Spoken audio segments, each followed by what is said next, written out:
Welcome to the Daily Horror Habit Podcast. I'm your host, Jay Krieger, bringing you daily reviews of currently streaming horror movies for your twisted pleasure. Be aware that these reviews may include mild spoilers. And as always, I hope you enjoy. I think Bruce Willis in the 2012 film Looper said it best in regards to time travel, remarking, "I don't want to talk about time travel, because if we start talking about it, then we're going to be here all day talking about it, making diagrams with straws. And honestly, who really gives a shit? No matter the quantum mechanics or imbalance between the space-time continuum or some supernatural explanation for the past and present interacting, it's all theories and numbers and straws. The how is of little interest to me. It's rather the reasoning for why characters operating within a film's world choose to exploit time travel or a connection between the past and the present. How does this benefit them? Why would they dabble in that which they don't understand? The human variable is far more relatable than trying to make sense of mumbo-jumbo science fiction or supernatural explanations for how it's possible. This is what writer and director Chung Hyun Lee gets right in his supernatural thriller The Call, which is currently streaming on Netflix. The film focuses on two young women living in different time periods in the same home. Seo Yeon, played by Park Shin Hye, lives in the present, and Young Suk, played by Jong Seo Jun, lives in the past. One phone connects the two, irrevocably changing their lives forever. Given the frequent jumping between past and present time periods within the film, I'm going to refer to Seo Yeon as present and Young Suk as past for the remainder of my review, because, let me tell you all, The Call's playing with time becomes somewhat convoluted at times. The film's emphasizing on why characters exploit the supernatural connection between the past and the present, rather than focusing on revealing how it all works, is an absolute strength of the film. This makes for a character-driven film more interested in examining how drastic events can alter our course in life, and how in the end, we all wish we could replay events from our past in hopes of a new future. Let's begin with Present. Her childhood is marred by the untimely death of her father, who died in a fire. She herself managed to escape the fire, but not without being severely burned.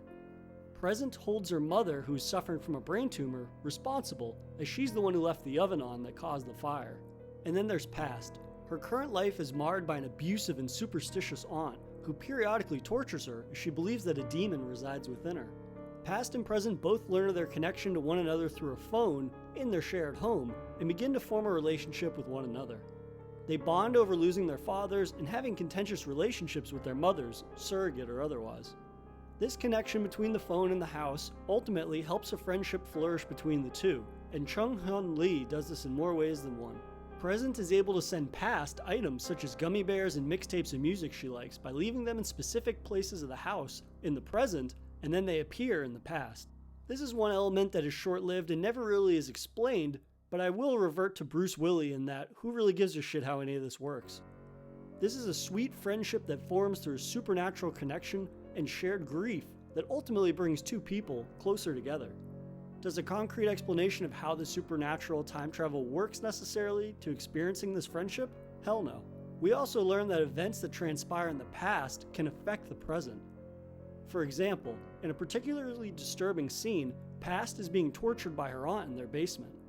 A struggle ensues and hot coals are spilled on the stairs, setting the steps alight and smoke billows up from the basement. Present learns of this when she smells and sees smoke billowing from the entrance to the basement in the present, seeing ghostly embers appearing there. At this realization that events in the past affect the present, Past offers to save Present's father's life by intervening in his death. Rather than giving us this elaborate scene of Past heroically saving Present's father in her timeline, we get a very subtle but powerful confirmation that this has occurred. Present looks down to see her burn marks on her leg have magically disappeared, signifying that Past stopped the fire from occurring and thus saving Present's father's life. Furthermore, Present wakes up and sees that her home is now fully furnished and seemingly full of life. And now for a brief intermission. If you've been enjoying this episode of Daily Horror Habit, please take a moment to subscribe to the show on your preferred streaming platform or leaving a review on iTunes. And thank you for your continued support, which drives the show's success. And now, without further ado, let's get back to today's horrifying episode.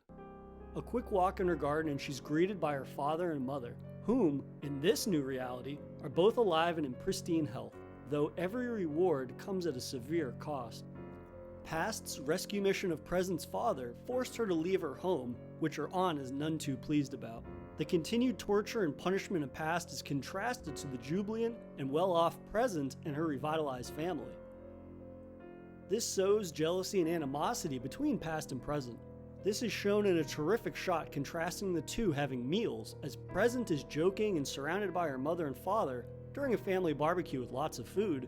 Meanwhile, Past is eating with her abusive aunt in silence, disgusted by her plain meal.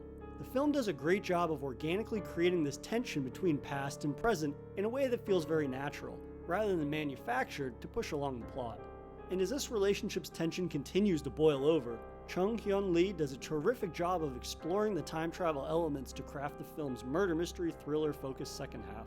Early on, Past tells Present not to Google her, as she does not want her future revealed. Though Present can't control herself, and discovers that Past was murdered by her aunt during an exorcism gone wrong. Warning Past of her imminent death ultimately alters Past's course, seemingly for the better. Initially, Past surviving her aunt's assassination attempt results in her sudden freedom, in which she proclaims that she's been reborn, which has given her a taste for killing, sending her on a rampage to conceal her aunt's murder, which quickly spirals out of control. Past's shift from prey to predator truly highlights Jong Seon-jun's absolutely fantastic performance. The ease with which she sheds her victimized skin and relishes her next kill, and her drop-of-the-hat approach to brutal violence, is as unnerving as it is unpredictable. Initially, you can't not root for her. To escape her aunt's control and enjoy her freedom with lavish luxuries such as fried chicken takeout and new clothes that we take for granted. But seeing her succumb to the slippery slope of concealing her mistakes and a newfound entitlement is terrifying in just how grounded and organic of a character development it is. The film's approach to violence is that of sudden savagery that really reminded me of Park Chan-wook's film Oldboy. Characters casually committing horrendous acts of violence with seemingly little hesitation, which even surprises those committing the acts themselves. In the film's exploration of this violence, we explore how each event of the past affects the future. The animosity between past and present reaches that boiling point, and Past gives Present an ultimatum. Either tell her how the police caught her in the future, and she will allow Present's family to live in the past. This forces a race against time as Present attempts to work backwards in foiling Past's plan without revealing her double cross. This cat and mouse game across time periods is really fantastic and makes for some of the film's strongest effects moments. One particularly gripping scene involves two characters driving. One of the characters is killed in the past, and in a slow motion sequence, the vehicle they're driving is deconstructed, the passenger disappearing, never having existed in the present as they've been killed in the past. Not only a strong display of really solid visual effects, but it highlights the film's strongest aspect. It's all about the characters.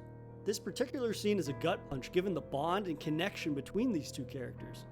And despite the fantastical supernatural event that is occurring, the characters and their bond never takes a back seat. The Call really does serve as another fantastic example of Netflix bearing its best content at the bottom of the barrel. This is easily one of the best thrillers Netflix has produced this year, serving as an emotionally engaging blending of the supernatural and a murder mystery. So be sure to check it out while it's streaming on Netflix. And that'll do it for another week's worth of Daily Horror Habit reviews. See you guys next week for more daily horror movie reviews. If you enjoyed this episode, please subscribe to Daily Horror Habit on your preferred streaming service and follow @Daily Horror Habit on Instagram and @Daily Horror Pod on Twitter.